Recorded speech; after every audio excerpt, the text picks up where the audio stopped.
Hey, hey, hey, let's get it. Oh, yes, it is Thursday. Transformation Thursday. I hope you're excited. I hope you're excited. I hope you're excited. I know I am to be back for another episode, another edition of Transformation Thursday with your guy, your boy, Public Information Director, Duran Tally, he himself, the guy that try to make important matters simplified. I try to bring these important matters that we do at the Northeast Delta Human Services Authority. I like to shine light on them, but then as the light is shining, you're able to see more and understand better what exactly we're doing, how we're doing it, why we're doing it, the people behind that's moving it and making it really shake and do what it do. And so I hope that on these Transformation Thursdays, you really get an opportunity to see more, to see better and understand more, understand better exactly what we're doing in the 12 parishes of Northeast Louisiana in which we serve. Today, I have a great guest with a great program. And this is setting us up because in May, we actually have World Tobacco Day coming up in May. And so here we are, the first Thursday of April, going ahead. We're priming the pump. We're priming the pump. We're priming the pump. That way, when we get to May, you can't say you didn't know or that you weren't aware of what we do as it pertains to tobacco services and resources. I got to give a shout out to our executive director, Dr. Montez A. Sizer, for his leadership in what we do at the agency and making sure that these life-saving and important programs, services, resources continue to be made available through quality, competent care, through greater access to these services, and making sure that we are excellent in how we deliver these services. Why? Because our vision is to build a unified region where people are thriving and living their full human potential. Without further ado, I'm gonna go ahead and bring up my friend, this young lady I've gotten to know over the last 5 or 6 months that she's been with us at the agency, and that is Miss DeLinda Shelbon. Hey, hey, Hi, how you doing? How you Duran. I doing? am great. First off, I just want to say the other day, when I went to yoga, the advertising and everything that you and Dylan and everybody do was acknowledged. The lady, she was like, "You got when she I had on my badge, I think, and she was talking about. She asked where I worked, and I told her. She was like, "Oh my God, you all's advertising and publishing and all that is just awesome. I just love to see it." I was like, you know what? I gotta make sure I let you know that. Appreciate the love. Yes, indeed. Wow. Thank you for opening up with that. That definitely is much appreciated. And why we do what we do from a marketing communications department perspective is because we do want people like your yoga friends, your yoga instructors to know who we are and what we do and why we do, because it may be her or maybe someone she knows or loves that may need our help one day. We want to make sure that she and whoever she knows or loves can easily find us and find people like you, Miss DeLinda. Right. Um, Yeah, all right, so Miss DeLinda, we're gonna go ahead and get started, if you will. Wanna say hey to everybody? Hey, I do have my co-host is here with us as well. love it. Deron Tally the second, better known as Deuce. Say hey, everybody. Miss DeLinda, tell us a little bit about yourself, who you are, and how you got interested in the tobacco cessation world. Okay. Well, who I am, I'm DeLinda Shelbon from a small town, probably about 45 minutes from Monroe. I am, maybe this is a little too personal, but the baby of five, mother of three sons myself, so I understand the sons. Wow. I attended ULM for my bachelor's. I attended D. Grambling State for my master's. Okay. Okay, GSU. I have a certification, counseling and training, a PSIT certification, which is a prevention specialist in training, and now recently a certified tobacco treatment specialist. Okay. I Oh, came on board here at HSA in October of last year. Before then, I did drug court, addiction counseling. I did inpatient in Marion at Lark Recovery. And I've done Department of Children and Family Services and Juvenile Justice right across the street at Swanson. So I've done Yes. Wow. Extensive background, which means you are well knowledgeable and educated and experienced on this industry. Uh-oh, you got a potty? Okay. So what we'll do, I'm gonna have to take a break so he can go to the potty. What we'll do, Miss DeLinda, I'm gonna go ahead and set up the second question, and then I'll go off screen, but the viewers can continue to hear what you're talking about. Tell us, Miss DeLinda, a little bit what you were sharing with me offline about your personal connection to tobacco and why you want to be a person and bring resolve and solutions to those that may be addicted to it. Will do. Okay. So, as I stated before we went on air, I come from a background of smokers. I come from a background of tobacco users, whether it's dip, chew tobacco, even vaping now. I have friends who vape. I have just all around have saw tobacco and nicotine use throughout my life. So, the thing with cigarettes, I know we place an emphasis on tobacco and not nicotine, but they go hand in hand. So the thing is, with cigarettes, I just hate the smell. I'm sorry to my cigarette smokers. I've just always hated the smell. My mom can tell you now to this day, the moment a cigarette is lit up, I'm just like, I hate it. Coming here made it more in depth of my education aspect of I'm sorry, y'all. I'm here with you. You got me? Okay. No, but of all the harm and effects that it does on not just the consumer's body, but just bystanders, kids especially, it just has a lot of health risks that people may or may not be aware of. We are aware of lung cancer, of course. We know that the tar and everything that sits into our lungs causes lung cancer, even oral cancer. We're aware of that as well. But just simple infections, respiratory infections, ear infections, and all the things go hand in hand. Your sinuses, it bothers your sinuses. Sometimes our taste buds, where things don't taste right, or taste funny, we can't smell as good, and it's because we're vaping, we're smoking, we're chewing tobacco, and it alters our body overall. Yeah. Wow. And here at the HSA, we have what we call the integrated care model, and that looks at your behavioral health, such as mental health or addiction, and how that plays a vital role in your primary health. And what you're talking about is, because I'm an addict or addicted to tobacco, this cigarette, this vape, it's causing primary health challenges. And at the HSA, we provide that one-stop shop for those individuals that, because of your addiction, because of your mental health, whatever that is, it's leading to other body, physical health, primary health issues. We can look at that, and we can take those cholesterol tests. We can look at your vitals, your blood, and help you understand why you're feeling the way you do in the morning, noon, and nights, all because of your behavior.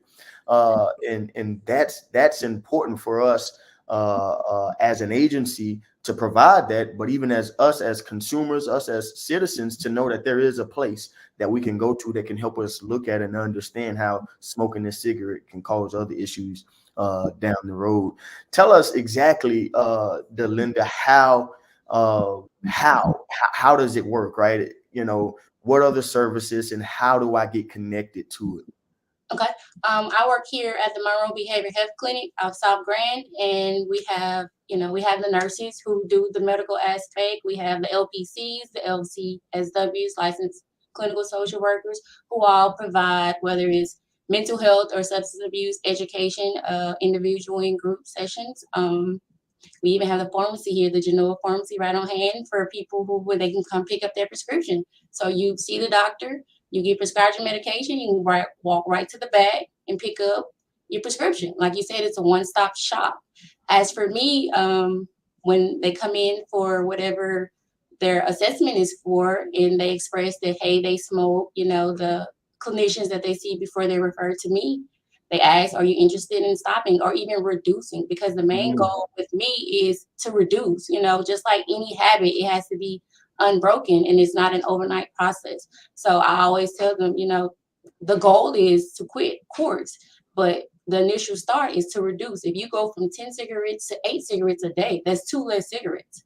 That's me doing my job, So Yeah. when they come here for tobacco cessation, I explain in detail about the nicotine aspect. You're seeking out the nicotine, and how you can still get the nicotine, because that's what they say about the cigarette, the dip, like you said, that it calms my nerves.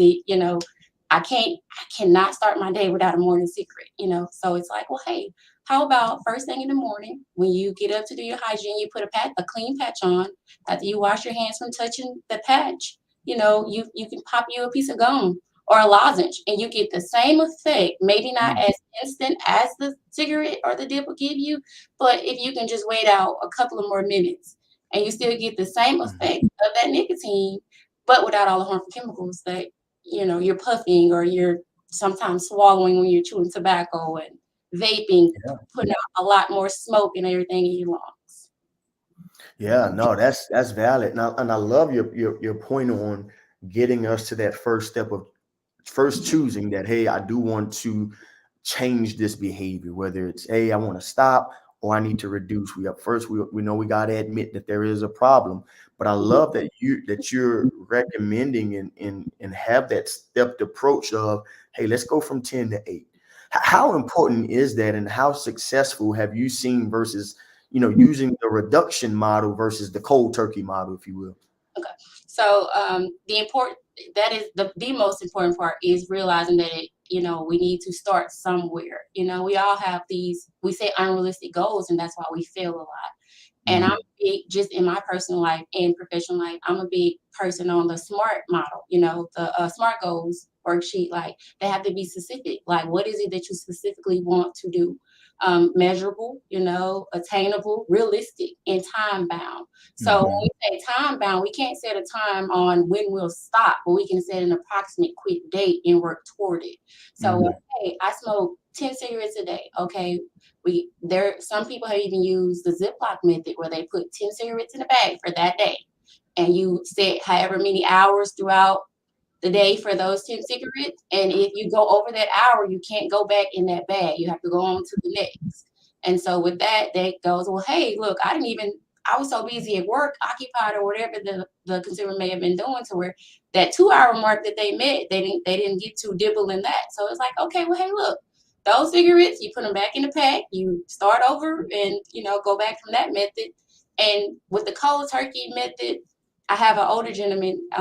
Now he's on oxygen at the moment. So he's not a happy camper. Wow. And his wife I just love how she just backs him up. She's so encouraging of him. And I asked her, I was like, how is it? She was like, he's kind of grumpy. And the thing is, with the nicotine, because that's the part I was telling you about, that sought out, that's the part that alters the brain, that gives us, just like heroin or anything else, it gives us that urge, that craving that we desire. I said, she was like, and I just told him, like, hey, look, he was trying to do cold turkey. She called for him. She was like, I was like, yeah, cold turkey, and it's just like a setup for failure. You have some who say they've been able to successfully do it, but the success rate is very, very minimal to none. Wow. Whereas having a plan, just like with life overall, if you fail to plan, then you plan to fail. That's right. Yeah. Wow. I love your personal approach to your profession, right? I hear a lot of life lessons and just life experiences that you're helping people to understand the processes, because sometimes, especially working in government, they just say, I feel comfortable saying this because we do things, even though we are considered government, we receive funds as a result of taxpayer. But we at the HSA, we're innovative in ways that traditional government models would never. They probably cringe at some of the things we do in our integrated care side, and our prevention and wellness side, and our Department of Developmental Disabilities, at how we innovate and how we work around to make our services more accessible, to make them more quality.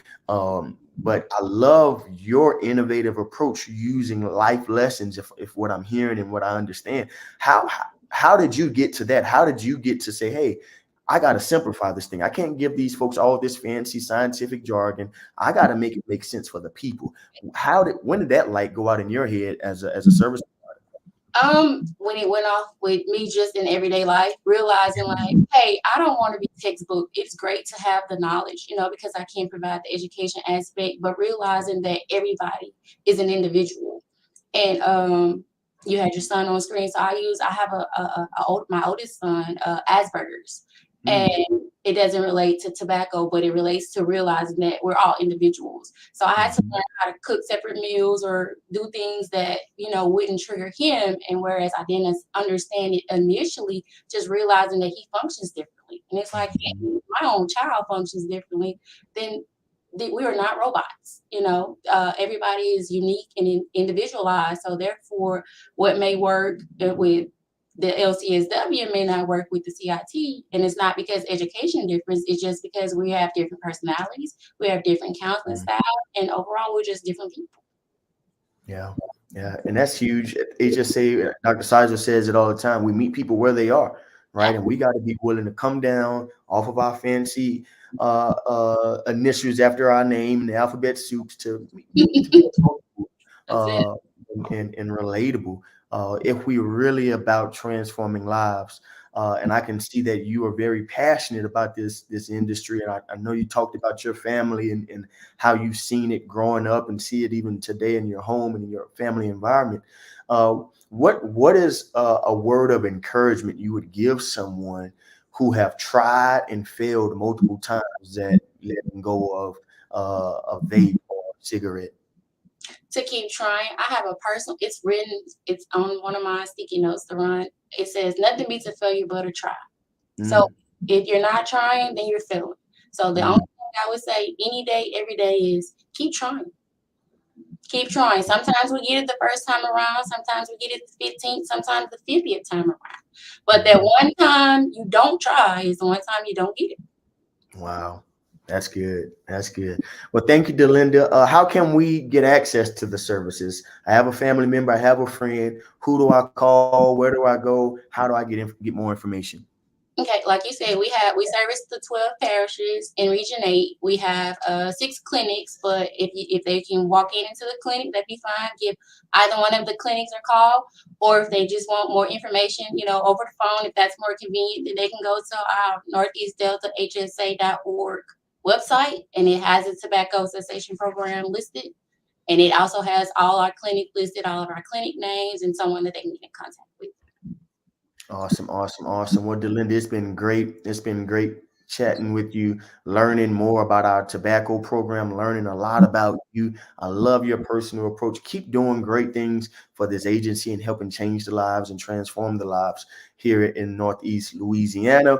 Thank you all for tuning in with us for another episode of Transformation Thursday. Hey, if you failed at something this week, to use the wisdom from Ms. DeLinda Shelbon, try again. The only thing that beats a failure is the what is it? The way to beat a fail is to try. That's it. That's it. I love that. I love it. You all have a great Thursday and a great rest of your week. Until next time, keep trying. Keep trying.